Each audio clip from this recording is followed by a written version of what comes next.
Moto kumisae. Binelae. Alléluia. Alléluia. Alléluia. Hosanna.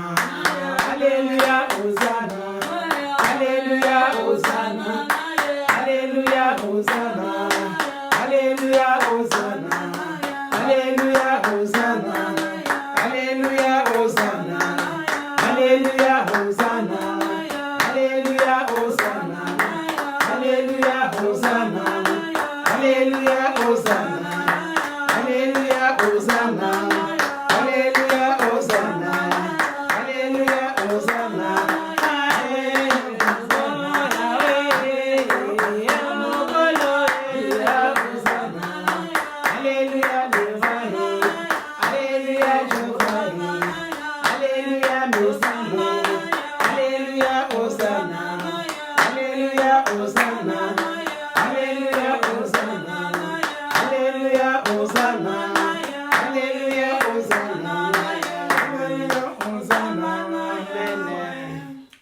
Alléluia. Amen, amen. Amen. Bovandi na kombo na Yesu. Amen. Amen. Amen. Esengo ezali. Amen. Gana zana kati esengo mingi akutana na bino na mukolo lelo. Amen. Lelo bana nzambe lobi na biso place batumi bale misatu basangani molimo santo zana kati na bango Yesu azana kati na bango. Amen. Amen. Bokotala nombre bozate. Et pas abattu mokili bozali muke, mais pas nzambe bozali ebele. Amen. C'est-à-dire on est nombreux en présence de Dieu. En présence des hommes, nous sommes peut-être minoritaires. Mais yebake nzambe asala kana place à minorité. Nzambe la place à la majorité. Dieu regarde le cœur. Il ne regarde pas votre corpulence physique. Azotala lolengo zalite. Azotanga bozuyozana yangote. Azotanga lolengo zalite. Mais azotala na kati na yo. C'est l'esprit qui intéresse Dieu. Amen. Amen. Lelo toza côté à eloko moko, je vous dirai une chose. Il n'y a pas on ne doit pas, il ne peut pas avoir une prédication sans thème. Ce qui prédication, mutaza côté à liloba nzambe, azana thème mon côté. Yeba ke prédication wana, ezali prédication moko meli melo. Ça dit za prédication moko azuzo au hasard, azu côté kuna azu kuna. Prédication nyonso il faut ezala na thème.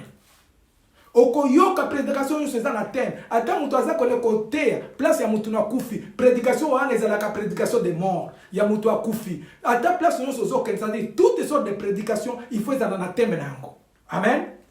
Ndelelo toza na thème na biso très important. Oyo tokotea na mukolo lelo, o mukolo lelo tozali le 12 janvier 2020, toza na thème ya liboso biso tokotea na kati na biso ezali oyo bazoloba allons dans l'autre rive.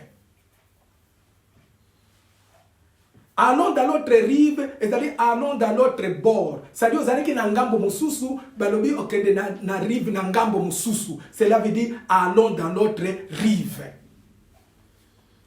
Na thème la biso toko développer na mukolo lelo, il y a beaucoup de versets toko développer na kat nango. Peut-être ezalaka malamu pour na ko gagner temps, na ko pesa bino ba verset, puis bino boku ko banda ko vérifier ngo na maloba. Puisque nous sommes des érudits. Les érudits ce sont des gens qui vérifient les écritures.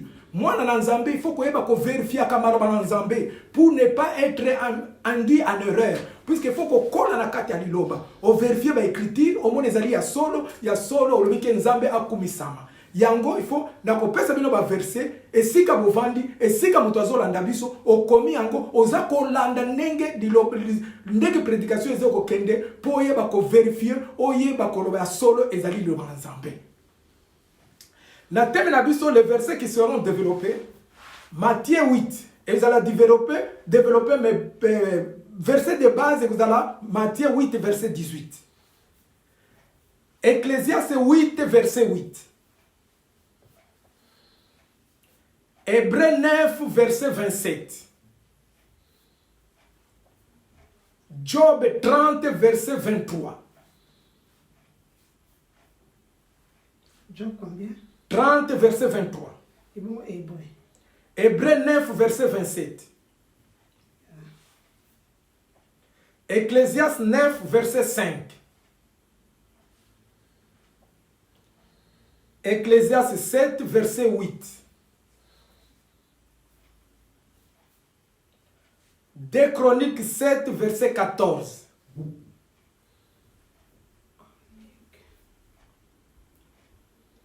Philippiens 4, verset 6.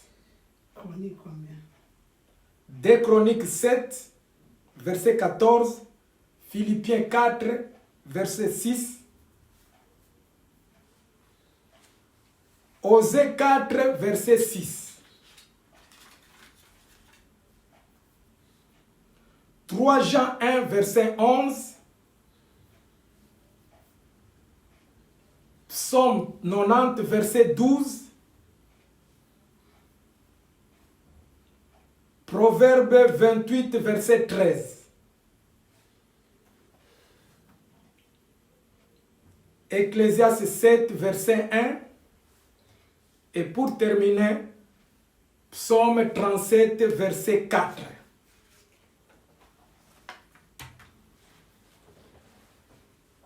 Na pesi bino ba verset wana nde ba verset ko zala développer na thème na biso alelo. Bo bana kolanda yango ndenge zali toko développer yango, mosu toko tanga, mosusu toko loba yango na kombo na Yesu. Amen. Amen. La parole de Dieu nous dit à Matthieu 8, Jésus abane kote liloba na ye, il était en train de faire des miracles. Azako kende ko bikisa ba malade. Azako kende ko begala ba démon na kati ya batu. Il marchait avec ses disciples. Partout abane okende nango. Arrivé à un moment, batu bazako landa ye mingi. Jésus dira à ses disciples, allons dans l'autre rive. Amen. Alobi na ba disciples, allons dans l'autre rive, c'est-à-dire allons dans l'autre bord. Kokende na rive mususu wana, ba disciples balobaki na Yesu te, tokende na rive mususu. Ba disciples ba yebisaki Yesu te, to changer itinéraire. Jésus nde yebisaki ba disciples, tokende na rive mususu. Donc du fait de Jésus bande ko tambola na ba disciples, ce n'est pas parce qu'il avait peur. Tika na tambola na ba disciples peut-être ba ko bomangai. Tika na tambola na disciples so ba attaquer ngai ba ko protéger ngai. Tika na tambola na ba disciples za ko banga ke ba ko beta ye. Na tambola na disciples za ko banga ke ba ko mutiler ye. Na tambola na disciples pour ba ko bomangai. Puisque azala pour na tambola na disciples pour za ko banga. Jésus ne marchait pas avec ses disciples à cause de ça. Yesu abane ko tambola na ba disciples na ye pour affermir bango na liloba na Nzambe. En plus de ça pour bailler la vérité. Puisque la parole de Dieu nous dit, quelqu'un doit être d'abord affermi dans la parole de Dieu. Amen. Ndozo na kati ya ezawana pesa mipe na biso na kati ya mokili oyo okomona so muto sali église, il faut d'abord affermir les gens dans la parole de Dieu. Bah il faut aimer ba liloba na Nzambe. D'abord, il faut d'abord chercher la croissance spirituelle, après tu dois chercher la croissance numérique. Puisque ce que croissance spirituelle est dans la kata lingomba, croissance spirituelle on est quoi encadrer aspect croissance numérique na kata lingomba. Pour ba tout temps ba ebi lo banzambe. Lo lenge bozalia, so bo comprendre lo banzambe, bino de bo kyo kende siko ko gagner ba ame tant ba ko ya na église, bino de bo ko siko ko battre la bango puisque vous êtes déjà mis dans la parole de Dieu. Yango zo constater mangombe bele batu bazolinga batunde batonda na église par rapport à batu ba liloba na Nzambe. Tant batu na bakotonda ba ebi liloba na Nzambe te, à un moment donné ndomoni église Panzani. 2 jours après église Panzani, 3 mois église Panzani, 4 mois mutu akei, batu basali mangombe bele puisque les gens ne sont pas mis dans la parole de Dieu. C'est pour laquelle Jésus marchait avec ses disciples pour que ses disciples soient enfermés dans la parole de Dieu. Amen. Yango ta bazo ke na bango amoni batu baza kolanda ye ayebisi ba disciple na bango na ba disciple na ke allons dans l'autre rive, c'est-à-dire tokende na ngambo mususu, c'est-à-dire ezaki na volonté ba disciple te, ezaki na volonté à Yesu ayebisi bango tokende na rive mususu. Oyo batu mukilito ki koloba ke c'est notre roulage spirituel, loba Yesu roulage na ngai. Yesu roulage na ngai. Amen. Puisque azali mutu afungule bango nzela na nenga fungule bango bakene na nzela mususu bango bazali kokanela te ezali kola roulage afungule nzela. Yesu azaki roulage ya ba disciple puisque yenda bandi ko yesa bango kote nyoso bazoko kende. Amen. Lo lenge tozali awo allons dans l'autre rive za koloba lokola nini. Lokola tozaki na 2019 ezalaki rive mususu.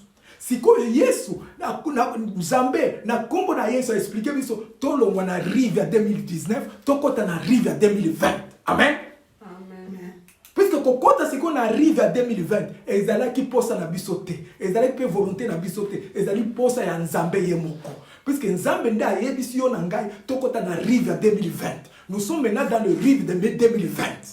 Amen. Donc, comme nous l'avons dans Ecclésiaste 8, verset 8, la parole de Dieu nous dit, l'homme n'est pas maître de son souffle pour pouvoir le retenir. L'homme n'a pas le pouvoir, n'est pas maître de son souffle pour pouvoir le retenir. Il n'a aucune puissance sur le séjour de la mort. Il n'y a pas de délivrance en ça. C'est-à-dire, Moutou, a la puissance, mon côté à Simba Pemanaye. Moutou a la puissance, mon côté à retenir Pemanaye. Kaka nzambe de okiko retenir pemba na yo, kaka nzambe de bi kobattre la yo, ça dit oza mettre ne loko mokote ba lobi na loko, il n'y a plus de délivrance. Donc il no ba nzambe oza ko concerner biso no toza na bon moy. Puisque soko za sou na pemba te, il n'y a plus de délivrance. Soko mutu akufi délivrance ezalaka soute. Tant mutu akufi kuna Bible ko fungwa mali soute. Tant mutu akufi kuna pasteur ko mona soute. Tant mutu akufi kuna mutu wa mokiribo. Oh ya kote oliloba na nzambe ko zala soute. Puisque votre mémoire est déjà oubliée. Et ça le kolo zote alelo, mutu azoza atika na makambo kote ya wana. Atika ko sala bo, il aurait un moment donné, tu auras besoin de cette parole de Dieu. Amen. Amen. Bien pour la question, l'ennemi principal de l'homme, c'est la mort.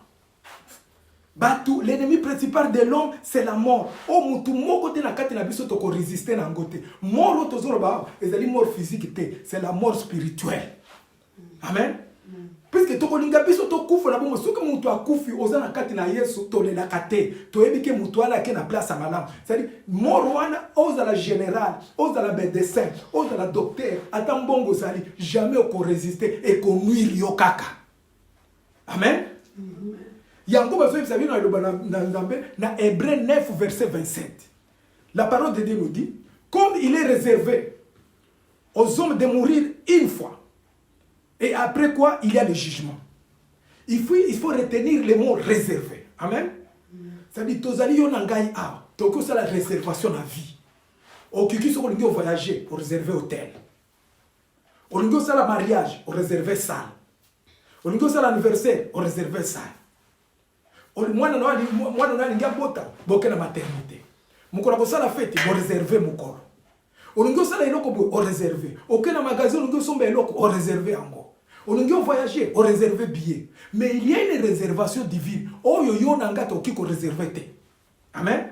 Amen. Oh yo zo dépendre yo nanga ite. Mukolango pe ebanite. Cette réservation divine est allée kaka na Nzambe. Nzambe ayebi ndenge ni naza ko réserver moko na kati na bino na biso lo lenge nini mukolo na ezali réservé. C'est-à-dire, il faut qu'on y échappe dans le côté. Les autres, nous avons 3 étapes de vie. Dans le monde. Amen. Nous avons les 3 étapes de vie. Au botami, au koli, au kokufa. Il faut qu'on tienne comme on a même nous, surtout la partage, il y a quelques majorités des Africains. Bango babo, ça n'a que 3 étapes de vie. A botami kaka koli, c'est la zone bossa na liwa. C'est là besoin donc on a vivre toujours dans l'embrouillement, azako vivre toujours na brillant, ba cache makambo ebele ko swana, ba complot, ba conflit na batu pona ni po azoye ba teke mukolo wana pe koki okokana kati ya bomwe na ye. Amen. Amen. Les autres pour laquelle la parole de Dieu nous dit en Job 30 verset 23, la mort est le rendez-vous des vivants. C'est-à-dire soki mutu akufi na kati na Yesu ezali rendez-vous à bomwe. Et ça problème yo ko bangate. Puisque tant que kufi na kati na Yesu, yebake ozali malamu et pas na Yesu, et pas malamu, ozali kana bomoi. Yangola so mutu akufi na Yesu to le nakate. To yebike mukolo na ekoki akeye papa. Mais soko kufi na Yesu te, wana de toki kolela puisque côté okei, il n'y a plus de prédication, il n'y aura plus de délivrance. Tant que vous avez prêché, na place ebembe mutu azali, to prêcher ka ebembe te, to za ko prêcher mutu azana bomo puisque ozoye ba yo po ko kufu. Po oya kufi wana azoyo kana eloko moko te mémoire les a déjà oublié. Amen. Yangone lo banazambe biso na Ecclésiaste 9 verset 5. Les vivants en effet savent qu'ils mourront, mais les morts ne savent plus rien. Les arrêts de péché c'est la mort, leur mémoire est oubliée.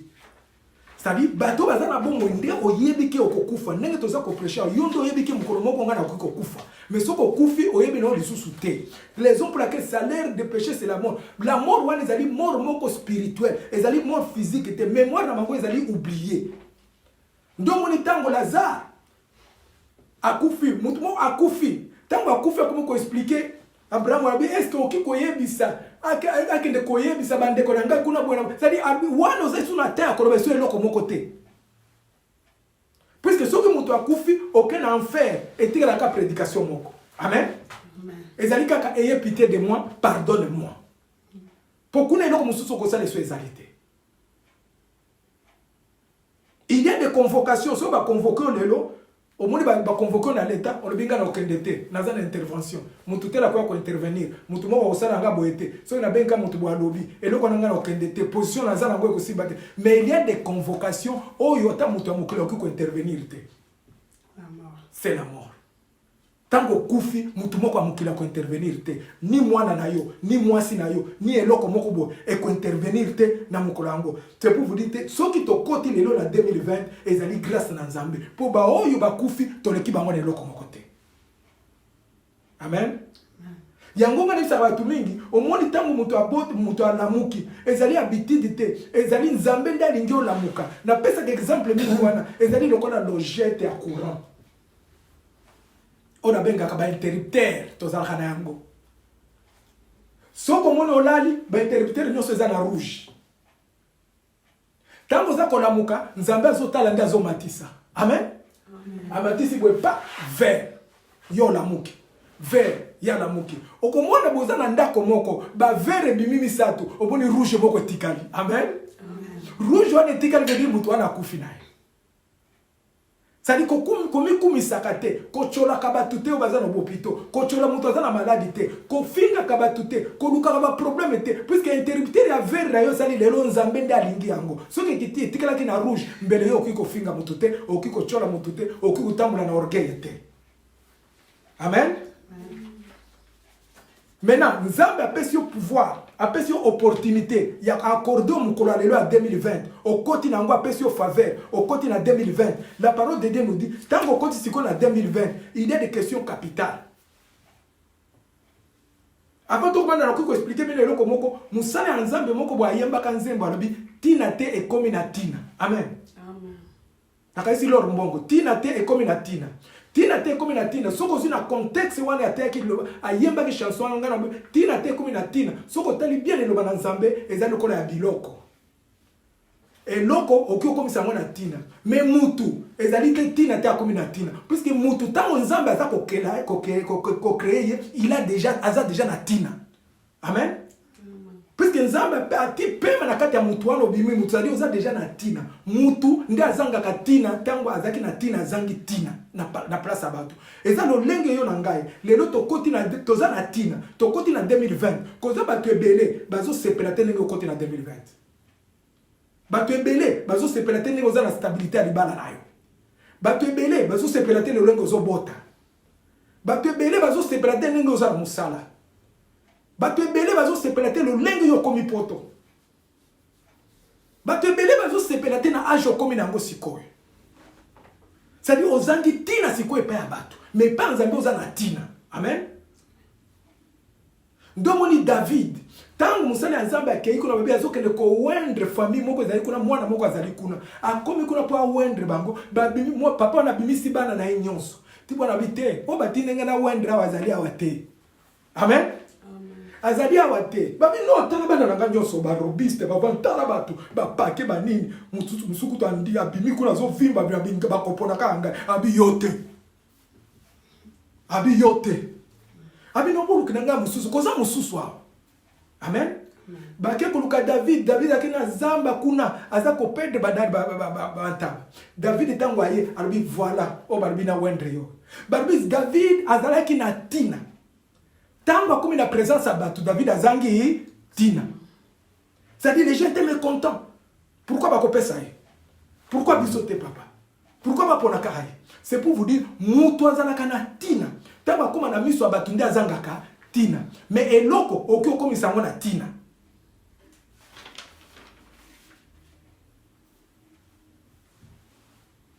Amen. Donc nego zali wana yebake ozali na tina. Ok, kozanga tina na miso abatu po batu musuba ko sepelate lolenge yo ozali na bomoi lolenge okoti na 2020 Maintenant, question capitale, les alliés. Si vous avez Nzambe à permettre au côté en 2020, quel sera votre comportement? Question. Conduite, non, vous allez attitude, non, vous allez vie de prière, non, vous allez en 2020.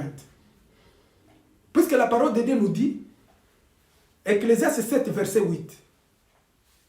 Vaut mieux la fin d'une chose que le commencement.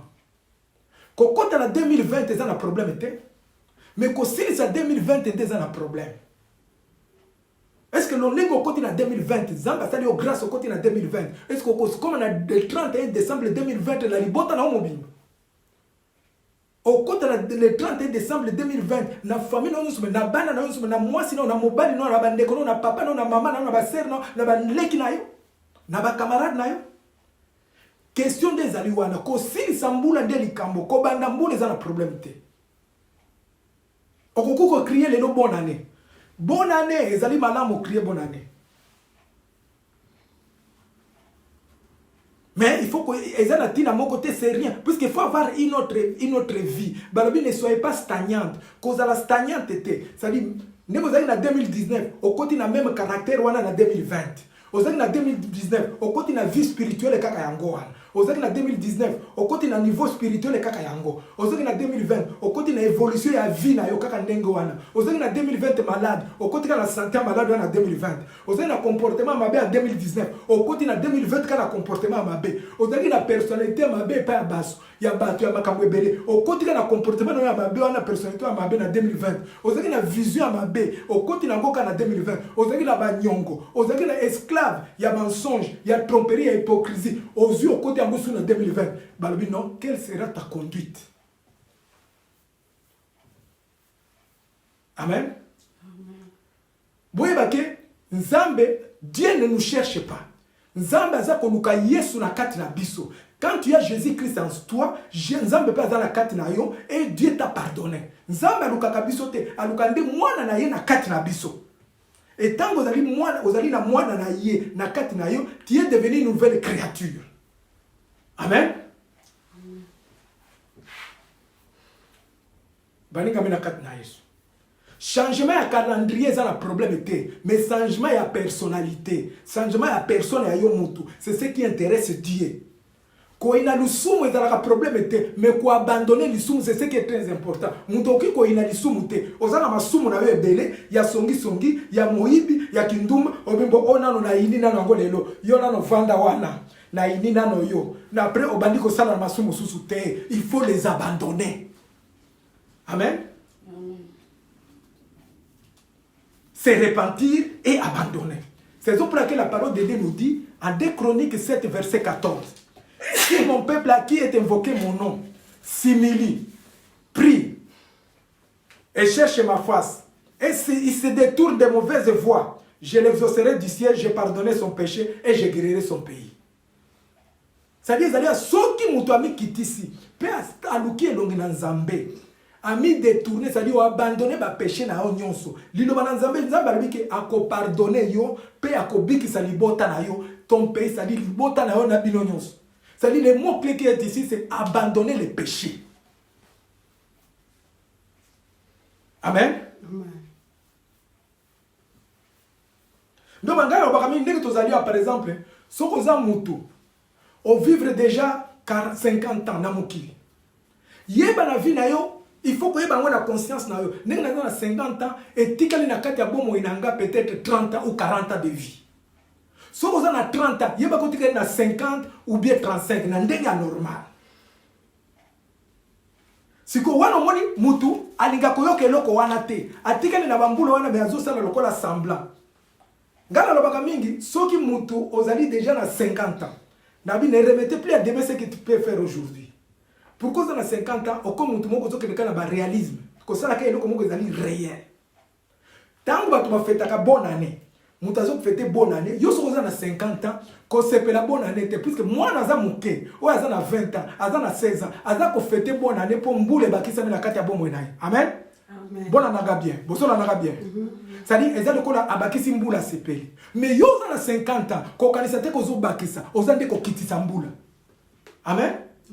bato bazo comprendre te pourquoi moto aza na 50 ans azofete te mpo nazomona nazokitisa di ozokokende nako kufa mais okomona moto mosusu aza na 80 ans aza na 20 ans aza na 80 ans aza peut-être na 70 ans bonne année mpe azofete afete mpe azosaute abi oyo nzambe abateli nga abakiseli nga mikolo. C'est le moment, c'est l'âge de bénédiction, c'est l'âge de prière, c'est l'âge d'être en communion avec ton Dieu.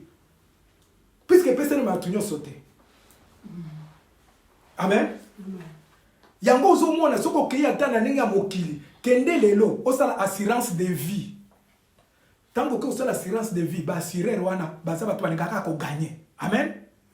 Tango sali okomona na peso assurance mais limi okobana futa peut-être 30 euros. 30 euros wana peso titre 75 ans.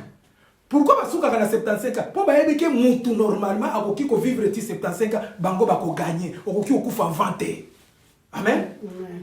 Mais jamais comme on assuré la émission que ça l'assurance abimbo na eu assurance bon on fout nga 30 euros limite 90 ans jamais. Pourquoi bazo boya 90? Pourquoi bazo boya 95? Pourquoi bazo boya 85? Pour bayebi wana bakozo a perte pour okomona mutu mususu aoki ko koma kuna te akufi avant bango ba futi. Bango balinga ko kufa avant pour batika na eloko. Amen. Ça dit biloko nyoso ne fo moto ayeba ndenge nini makambo ngozo tambula na ndenge ya biloba na nzambe même na mokili eza ndenge wana. Amen. Donc mutu na vie okoki ko préparer nyonso. Tu peux préparer le mariage, okoki ko préparer ma projet, okoki ko préparer makambo nyonso, mais les gens ne veulent pas préparer le paradis. Amen. Ndenge tozali abaninga mena kati na Yesu, préparons le paradis. Nyonso tozana ngo c'est éphémère. Esther Adalaki orpheline, mais il préparait, il regardait, il cherchait la présence de Dieu. Puis Azaki na coach na moko, coach moko humain qu'on appelait Mardoché. Amen. Si qu'on a vu que tozali boto, so kota na 2020, yo coach na yo azali nan. Coach na yo azali nan. Loba Yesu coach na ngai. Yesu coach na ngai. Loba Yesu coach na ngai. Yesu coach na ngai. Yesu nde coach na yo na 2020 pour mutu mosusu azali te. Tango zui Yesu Kristo lokola coach na yo na 2020, yeba ke okolela te, okoloba makambo ebele te, yeba ye ako entraîner ko ye entraînaka koleka mutu ya mokili. Amen. Amen. Eza lokola siko tokoti na 2020, tango zui coach lokola Yesu. Amen. Eza lokola tozalaki yo na ngai. Tozali na 2019. Tozali lokola na équipe moko football. Équipe de football c'est l'année. Amen. Tozali na 2020 ezali équipe na biso na 2019. Na 2020 yo olonga kingai. Na 2020 o gagna kinga peut-être 3-0. Amen. O gagna 3-0 na 2019. Na ndenge nini? Peut-être o balaki, peut-être o voyageaki, peut-être o botaki, peut-être o zwaki mbongo, peut-être o sombaki voiture, peut-être o sombaki bilamba, peut-être o sombaki ndako na 2020 o kotinga babi. Amen. Amen.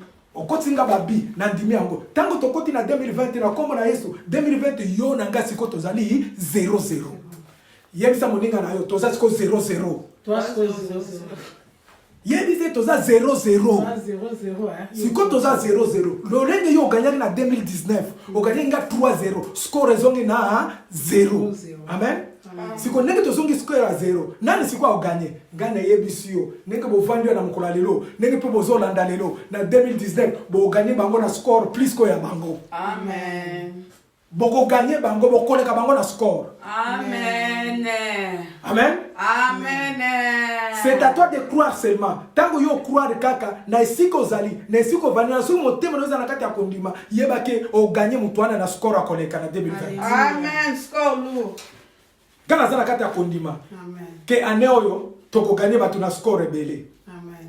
To gagné bango na score rebele. Po toza na coach moko akoti na 2020, eza coach na bisa za Yesu Kristo.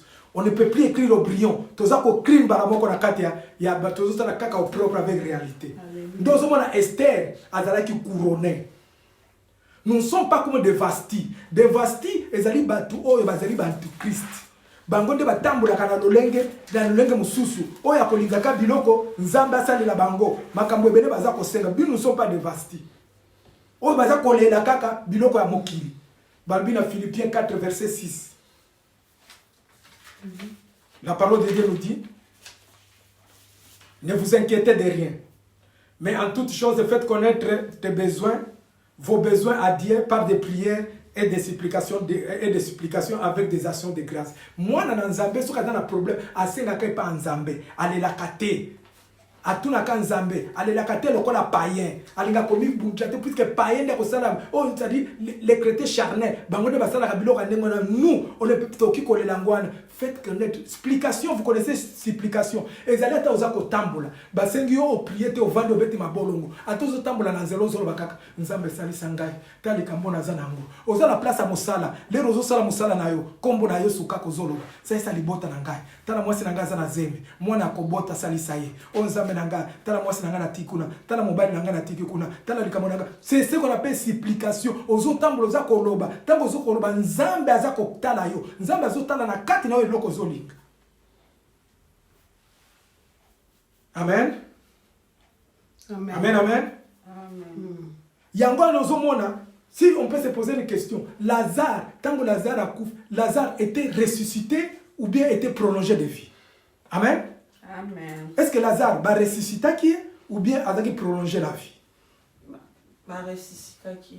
Amen. Amen. Moi, dans Lazare, va ressusciter Lazare. C'est lui qu'il y a une ressuscité d'une façon courte, d'une façon indéterminée. Lazare a été ressuscité d'une façon courte, c'est-à-dire Lazare a été tellement prolongé de vie. Amen. Puisqu'après qu'on sait quoi, Lazare a coufaki. Mais Jésus était ressuscité pour l'éternité. C'est ça la différence. C'est-à-dire Lazare était prolongé de vie. Mais il n'était pas, puisque après ça, Lazare a coufaki naïe. Amen. Amen.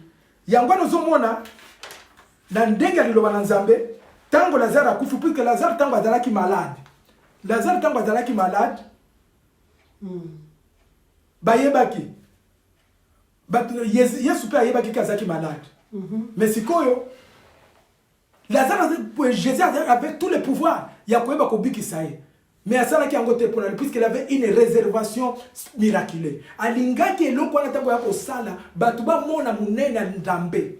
Eza lokola yo nanga lelo tokoti na 2020, ozali na mikakatano bene na 2019. Nzambe akotisi na yango ko kanisa te kezali pamba te, il va trouver une solution. Amen. C'est à toi de croire, il va trouver une solution. Okosilisa mbulo te sali kamboza na yango les autres sont na motema ezo solution na yango.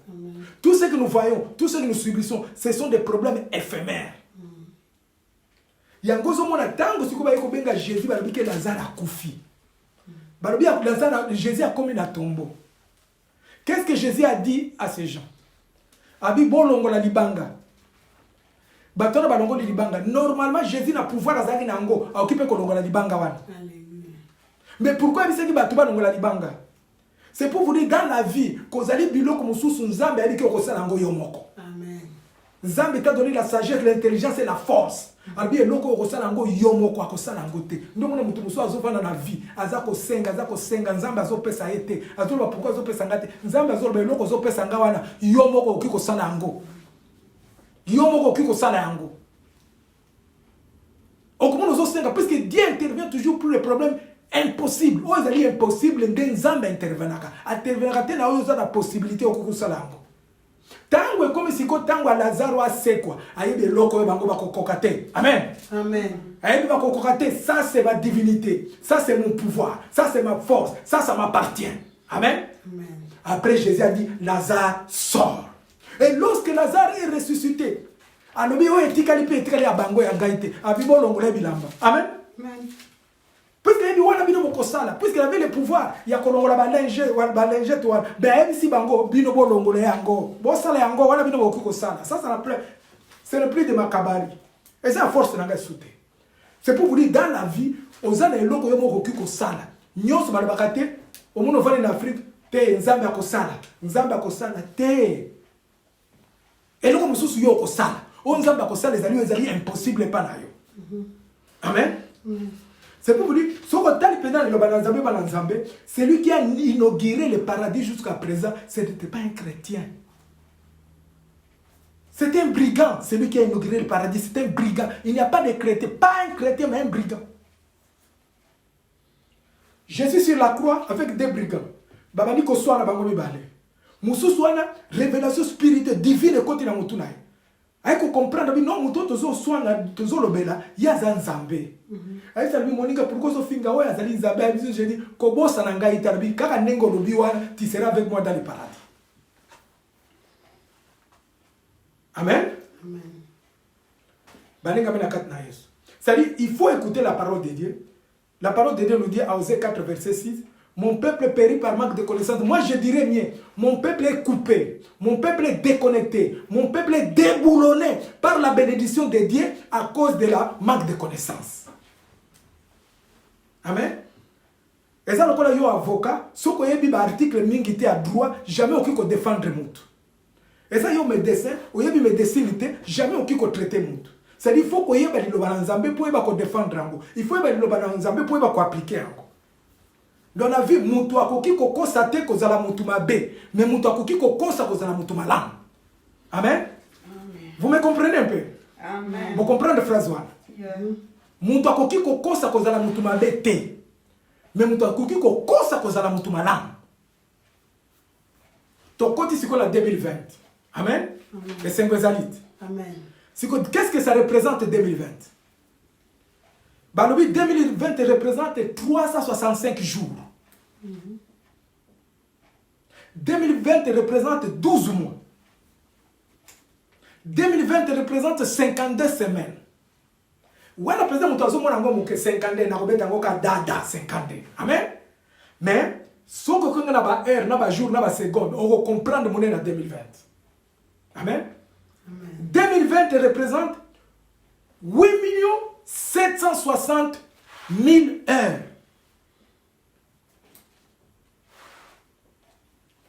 31 566 536 000 secondes. 525 600 000 minutes. Yebaki na biloko wana na minute nyonso mutu aza kobela, na heure nyonso mutu aza kobela, na heure nyonso mutu aza kokufa, na semaine nyonso mutu aza kokufa, na semaine nyonso mutu aza kobotama, na semaine nyonso mutu aza kobala, na mois nyonso mutu aza ko voyager, na biloko nyonso ali heure nyonso ali très important la vie. Yango na biso bana na Nzambe, ba biso na bana biso ndenge tokote na 2020 na Josué 1 verset 8, que ce livre de la loi ne s'éloigne pas de ta bouche. Méditez-la jour et nuit, c'est alors que tu auras du succès dans tes entreprises et tu réussiras. Amen. Donc, biso to kiko bois kali lo banzambe na 2020. Si ko photo yi kam piko na yango poto changer to za la stagnante te. Et les caractéristiques maintenant d'un enfant de Dieu c'est quoi? Un, c'est la croyance. Koyeba mona na Nzambe. Un, c'est la croyance. Deux, la reconnaissance, reconnaître Jésus-Christ comme Sauveur et Seigneur. Avoir et agir toujours à l'aide du Saint-Esprit. Avoir la foi envers Jésus-Christ. Accorder le pardon. Accorder le pardon. En 2019, le conflit aux années qui n'ont pas belé. Peut-être les actes inutiles. Les lois sont côté en 2020, il faut demander pardon. Mais on commence à pardon, pourquoi? Puisque si on a 5 pardon, il faut savoir demander pardon. Faire miséricorde aux personnes. Preuve de miséricorde. Galates 5, verset 22. Tant qu'on a la miséricorde, 3 Jean 1, verset 11. La parole de Dieu nous dit, si je vois bien ici, nous sommes presque à la fin.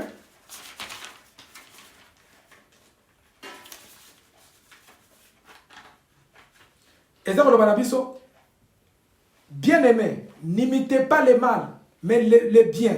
Celui qui pratique le bien est de Dieu. Celui qui fait le mal n'a point vu Dieu. C'est-à-dire, biso to côté en 2020, il faut imiter ma lame, imiter ma bête. Puisque dans 1 Jean 4, verset 8, la parole de Dieu nous dit, Dieu est amour. Celui qui n'a pas d'amour n'a pas connu Dieu. Quand nous nzambe par-ci par-là, nous nzambe na bolingo. Tango zo sala bolingo, bato pe bazo zongi solo bolingo, yeba ke nzambe azali na esika wana. Amen. Amen. C'est la raison pour laquelle ce qui est important à une enfant de Dieu, c'est la croyance. Croire. Okoki ko bondela, okoki ko yemba, okoki ko prêcher, okoki ko tanga liloba na nzambe, okoki ko kende na église, okoki ko sala nyonso, mais ce qui est très important c'est de croire. C'est la raison pour laquelle il y a une différence entre ko bondela na kondima. Mingi ba bondela ka me bazana kati ya kondima te. Okoki ko bondela minute nyonso lengi, mais tant ozana kati ya kondima te, ozo sala eloko moko te. C'est-à-dire entre la prière et la croyance, ce qui prime c'est la croyance. C'est ce qui est très important à moi dans Nzambe, c'est la croyance. Amen. Amen. Amen. C'est-à-dire la croyance c'est aller liboso à foi. Croyance c'est aller liboso à prière. Croyance c'est aller liboso à bolingo. Croyance c'est aller liboso à kolinga. Croyance c'est aller liboso à gêner. Croyance c'est aller liboso à se repentir. Croyance c'est aller liboso à obéissance. Croyance c'est aller liboso à pardon. Croyance c'est aller liboso à péché. Parce que tant que vous avez la croyance, donc vous avez la biloko nyonso etikali. Amen. Amen.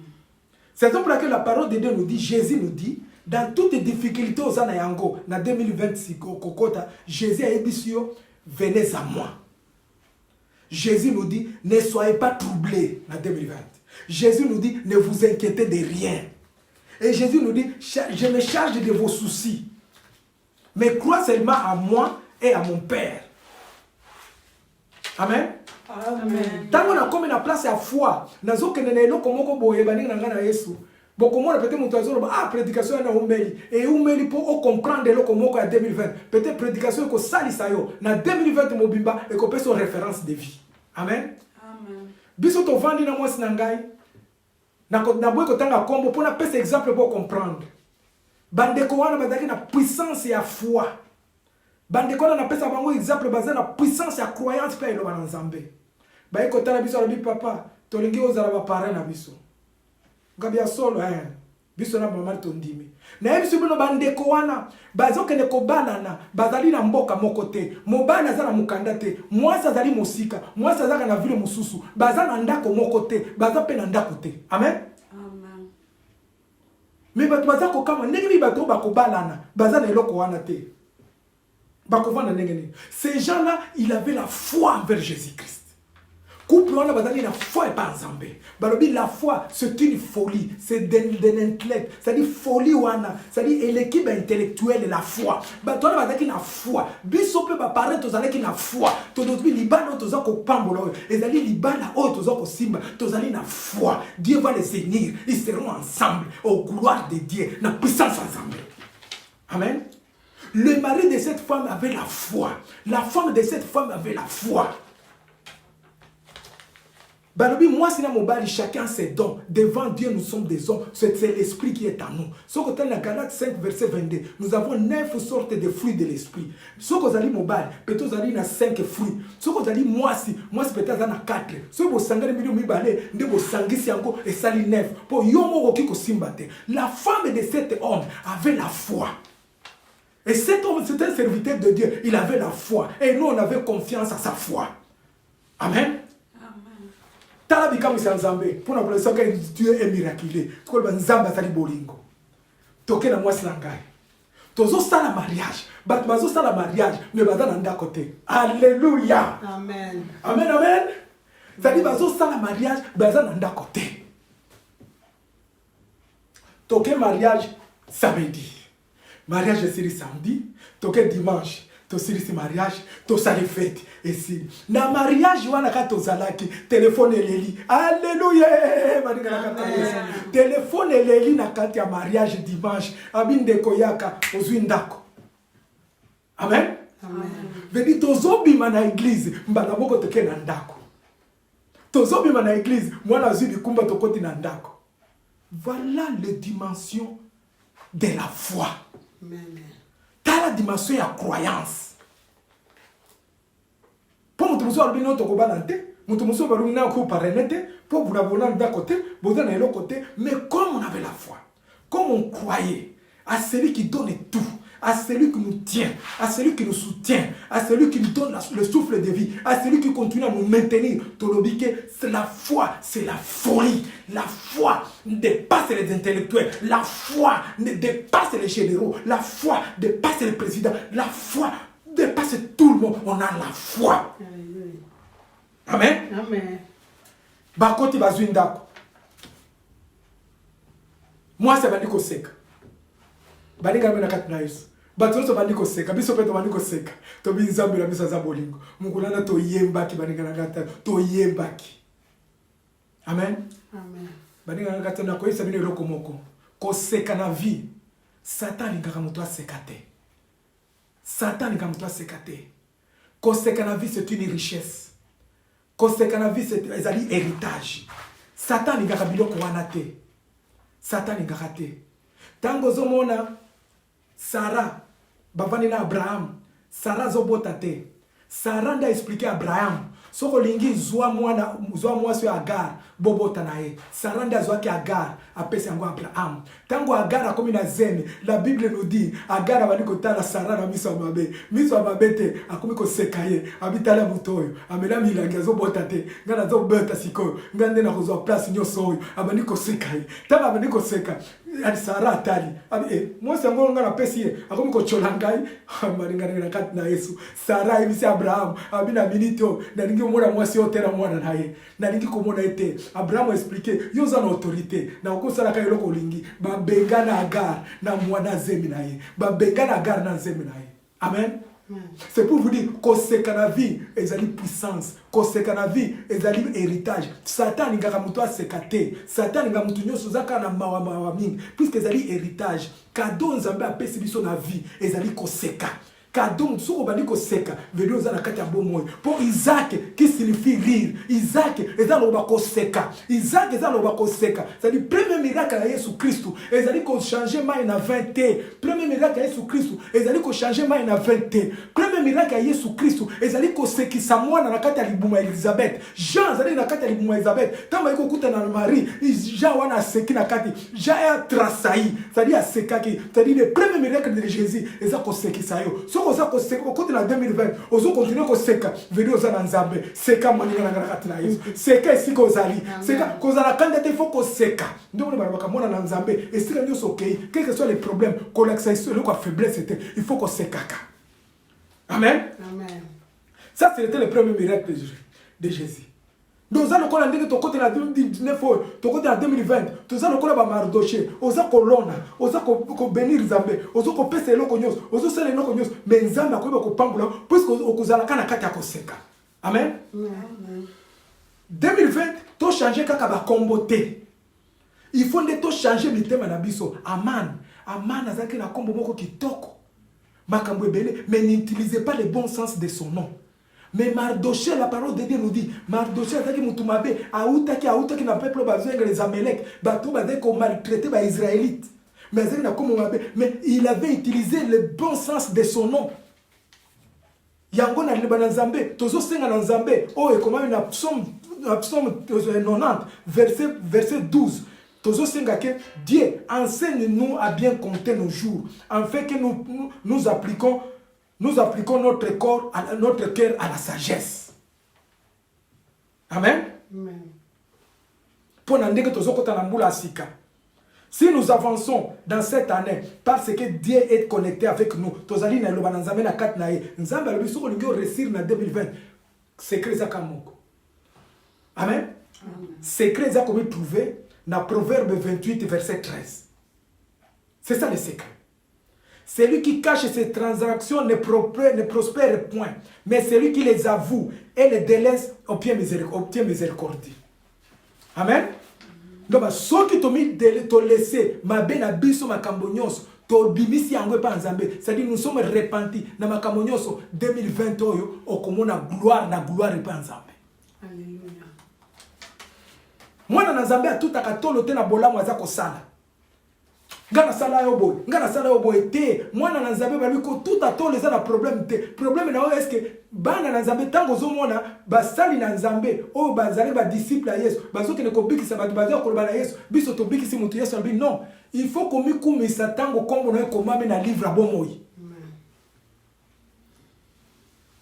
Donc, la parole de Dieu nous dit, ta beauté, ton histoire sera déterminée à la fin. C'est-à-dire l'histoire nabiso est déterminée na souka nango. Début nango est un problème te. Yango li global zambezo la sabiso l'Ecclésiaste 7 verset 1. La parole de Dieu nous dit, Ecclésiaste 7 verset 1, une bonne réputation vaut mieux que les bons parfums.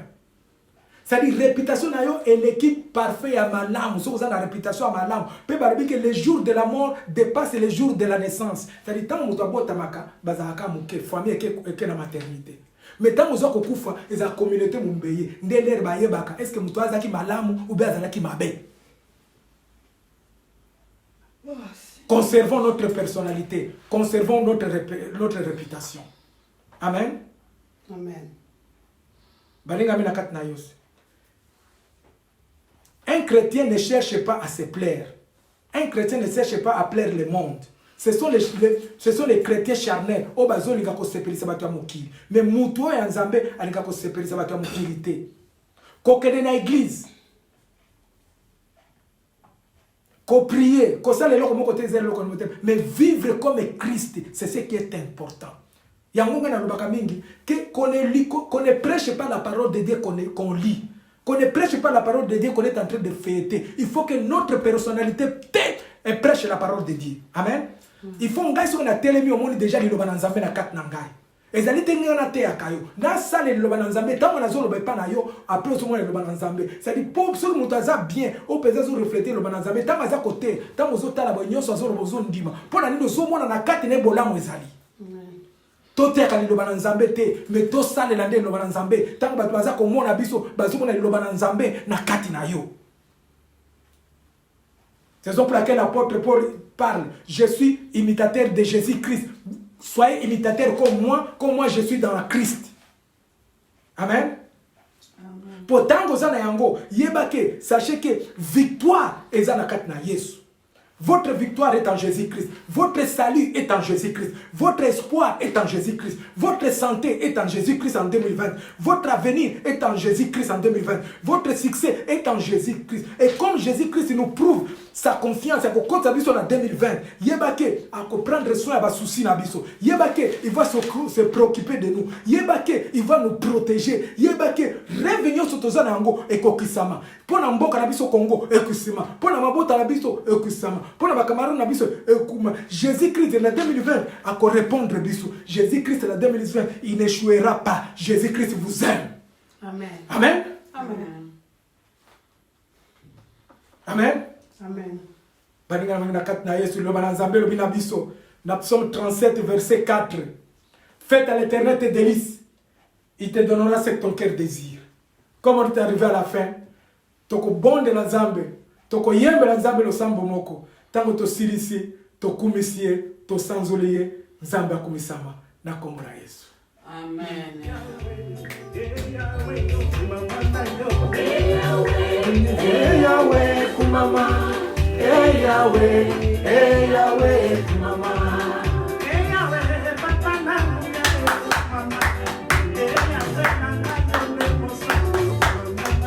Hey Yahweh kumama, hey Yahweh kumama.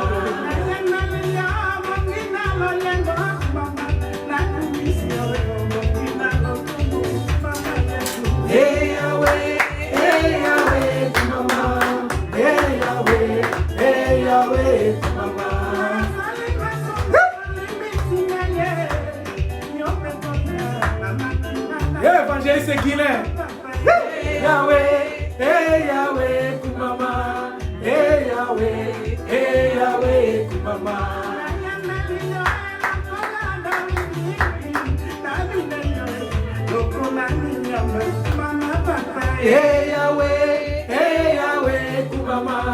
hey Yahweh kumama, Yahweh kumama. Oh Yahweh kumama, Nzambe agile oh, Yanga filo Nzambe akoleta Yanga Leticia Nzambe mayabwe, Nzambe ya baba Nzambe arandi Nzambe arali Nzambe famille Kasongo Nzambe famille Mayabu, Zamba famille Mubenga, oh Yahweh. Zamba famille Galatier, Zamba famille Lesizao, Zamba famille.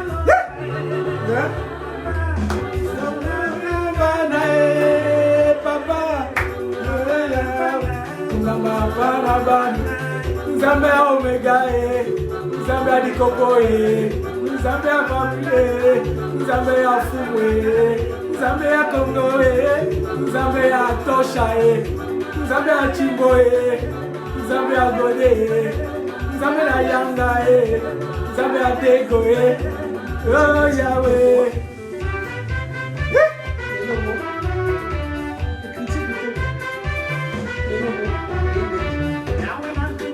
Yahweh sanzolama, Yahweh na kofo, Yahweh na bibwele, Yahweh sanzolama, Yahweh na boboto, sanzolama.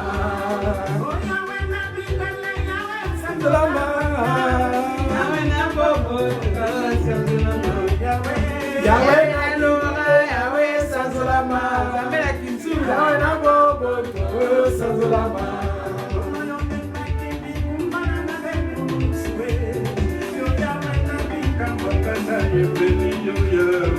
Yahweh na bobo, Yahweh sanzolama, Yahweh na bobo, sanzolama.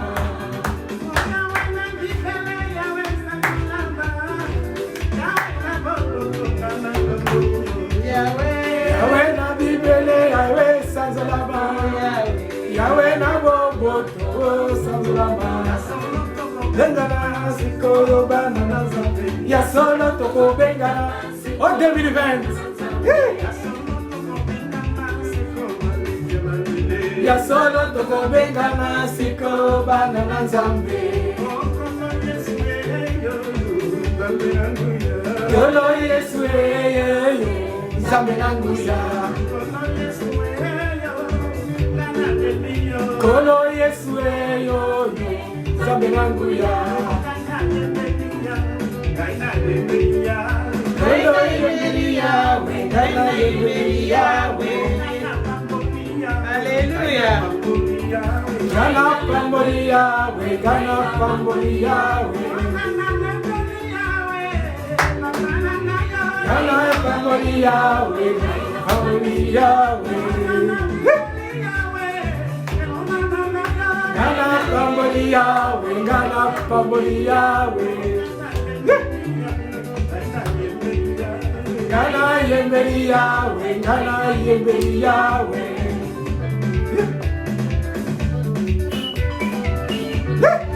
Bina, Bina, Sakara nango, kama na Yesu.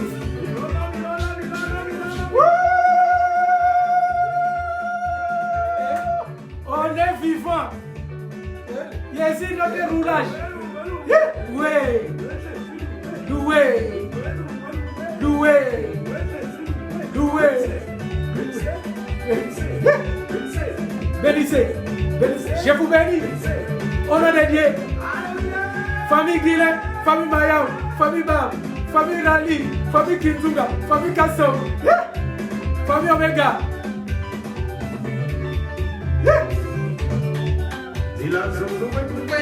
Alléluia. Sila Zulu na kukwende ya baba.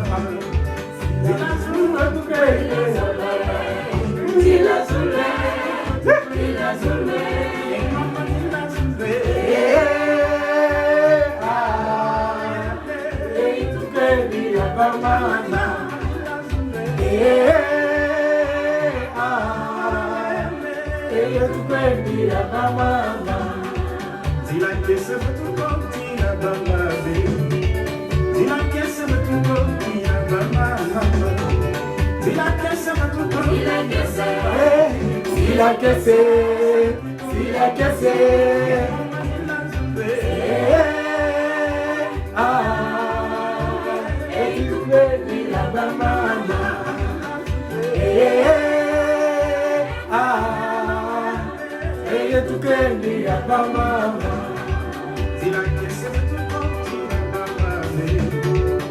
Alléluia. Amen, amen. okende kobondela esika ozali na esuka ozwami ndenge oyoki liloba ya mokolo ya lelo otia na babondeli osenga na kati na nzambe na 2020 oyo tozokota nyonso ekosala balokumu na nzambe za likolo bondela esika ozali bondela nyonso kosenga na yesu na minute oyo nzambe azali connecté na minute oyo nous sommes connectés na minute oyo nous ne sommes pas coupés nous sommes connectés avec notre esprit avec notre Jésus-Christ demande tout ce que tu vas demander aujourd'hui yebake kokokisama na 2020 ko winmaimate nyonso loba na kati ya motema balobi tout ce que vous demanderez par la foi au nom de Jésus-Christ ça sera accompli pour que le nom de son Père soit accompli en lui. Bonne na kati na Yesu, alléluia. Zambe la commission na tondomi, na tilibota na ngana maboko na yo, na tiki bandeko oyo ba ko kumisa yo na kati na ndako na puissance na mosanga ba Kristo Kristo. Tika 2020 zambe la ngazali ya yo, toti année d'exclamation, ba tu faut ba kama manoba ba kama libota nyonso to zala bango, ba tu ba kama biso zambe na ngai, ba tu zali mukolo accomplissement, ezali année de triage, au pesi biso mbulo ezali pambate, ezali potolecto toleki bato mosusu bakufa na 2019 na eloko moko te eza na kati ya mawana na kati na grâce na yo yango tokumisa tosanzola yo ane topeta yango na maboko na yo pambola biso nzambe na ngai tu baplan nyonso mabe ya baini ya baadversaire mpo na konuire libota na ngai ya konuire baconnaissance na ngai ya konuire ngai na mwasi na ngai na bana nyonso na ngai na lie na bwaki na bisika bikauki présence ya baange protecteur na yo eumela na kati ya ndako oyo tout visiteur de mauvais goût ameka komona ndako na ngai te nyonso makanisi mabe nzambe na ngai ameka koboni na ngai te bato mibale misato basangani bazotanga kombo ya libota na ngai na mabe qu'il soit anéanti qu'il soupire qu'il rougisse qu'il soit confondu au nom de Seigneur Jésus-Christ au nom de Seigneur Jésus-Christ na plan nyonso tozosala nango na ndenge ya finance na ndenge ya bana bakoma na esika oyo na ndenge ya kotambola na ndenge ya kolia na ndenge ya misala nyonso na yo totina maboko na yo c'est toi qui dis c'est toi qui fais ezali yo nzambe na ngai mutu mosusu akosala bolamu ya makasi na bomoi na ngai koleka oyo azali te mutu akosala bolamu ya malamu na libota na ngai koleka oyo azali te kolia eza na probleme te me koyeba liloba na yo na kati na biso kumisa mosanzolama na ti basala ya nzambe nyonso alibani na maboko na yo na esika nyonso bazwami okende kopambola bango na mangomba na bango nyonso nzambe na ngai tondisa bana na yo na molimo sanzo nzambe na ngai bakola na croissance spirituelle croissance numérique kaka te totiki 2020 na maboko na yo yo nde roulage na biso ofunguli biso nzela tokoti yango ezali pamba te po tokumisa monene oyo tosanzola yo yango tokumisa totondi omi nyonso aza na maladi na minute oyo nyonso aza na makambo mabe na beleli nzambe na ngai na kombo ya Jésus Christ la guérison totale puisque c'est toi notre salut c'est toi notre puissance c'est toi notre bénédiction biso total na kaka yo nyonso tika liloba oto kumiso na mokolo lelo liloba oto tanga na mokolo lelo olekisi biso na rive gauche na balanga e kumiso esanzola yo bana nyonso bakobotama bana nyonso bakokota na classe zala na bango santé na biso na boko na yo misala na biso na maboko na yo nyonso tosengo ezali moke tobosani ezali ebele obakisa yango na kombo ya Yesu Kristo